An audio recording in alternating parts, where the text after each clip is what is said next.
Remember National Public Data?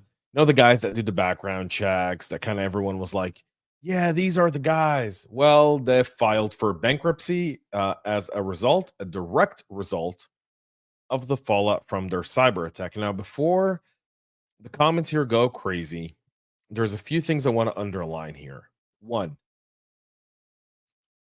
it's always very troubling for me when a victim of a crime goes out of business because there are hundreds of employees who, due to a cyber attack, no longer have a job in our economy today.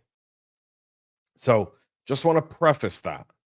I realize a lot of people are going to write about this and then kind of put stuff out there. Um, but stop there for a moment. And there's a lot of employees there that have lost their jobs as a result of this data breach. So, the president of, I guess, the parent company's name, Jericho Pictures, a weird name for a company who owns national public data. They filed for a Chapter 11 bankruptcy in the Southern District Court of Florida on October 2nd, so nearly a week and a half ago. Its president, Salvatore Verini Jr., made the filing, saying that in addition to the federal and state level investigations, several class action lawsuits have been filed since the news emerged of the data breach. They're one of the biggest background check companies. They allow their customers to search billions of records with instant results.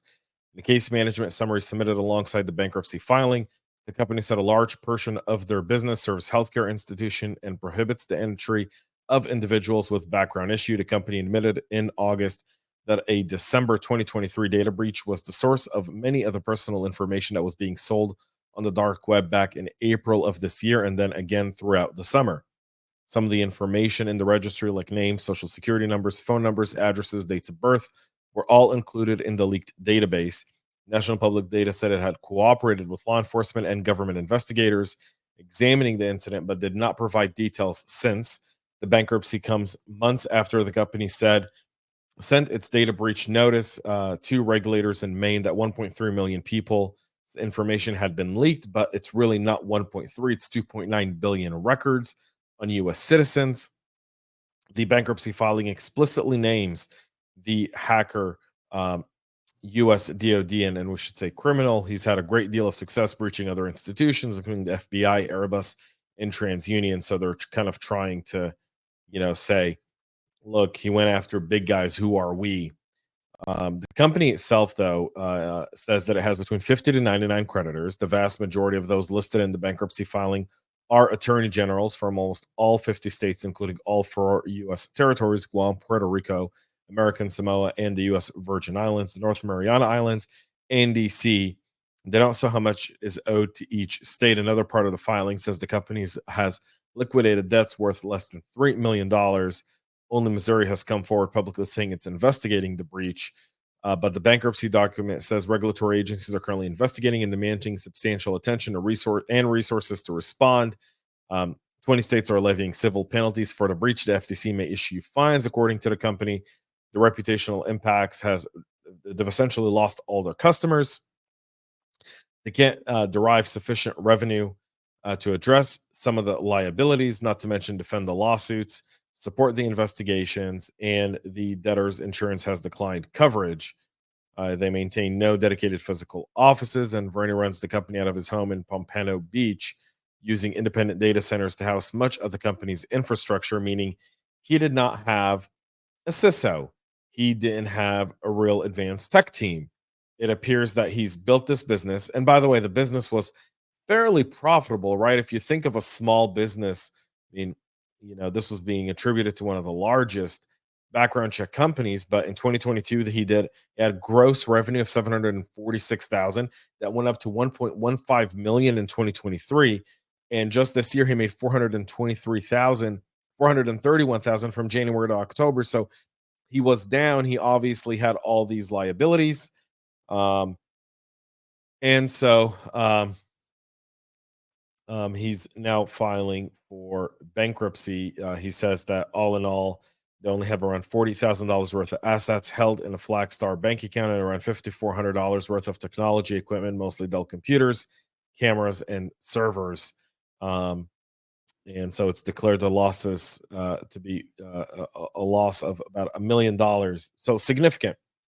The reason I focus on the story is because there's a lot of takeaways from this. One, it just shows you the lack of diligence by companies who were using this service in terms of what they had. Now, I don't have the full picture. I actually looked up the bankruptcy filing. This was really, really good, kind of in terms of giving us a good summary here by the record. Um, but I'm still doing my own kind of being curious as a CISO. What I want to understand is who your customers were, and were you falsifying, or were they just ignoring the risks that exist with using a service like this? And I get all the regulators and everyone jumping on this now and wanting to kind of levy fines and sue the company, but you've sued a small business out of business. And so it's kind of like, what are you doing?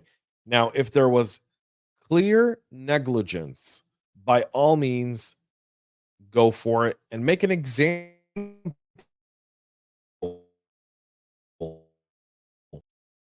If this was kind of swept under the rug, then I think we have a greater systematic problem. And I tend to lean to the latter rather than saying this was malicious to begin with. So, national public data going out of business, a direct result of a cyber attack. We've seen some of these. The HVAC company that was kind of behind the Target breach back, 10, 12 years ago. Um, we've seen these small businesses get impact. Those are the ones that go out of business.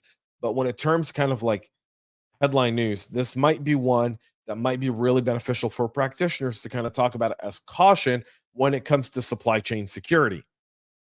Because what's going to happen is these lawyers are now going to say, all right, we want discovery, whatever you can give us. They're going to fight this in court, right? In terms of the bankruptcy proceedings, they're going to find out, all right, who was using you and do they have money? And if they were using you and do they have money, then can we sue them? So, mind you, kind of keep that in mind there as well. We're going to keep this going. This isn't going away. We'll keep watching this.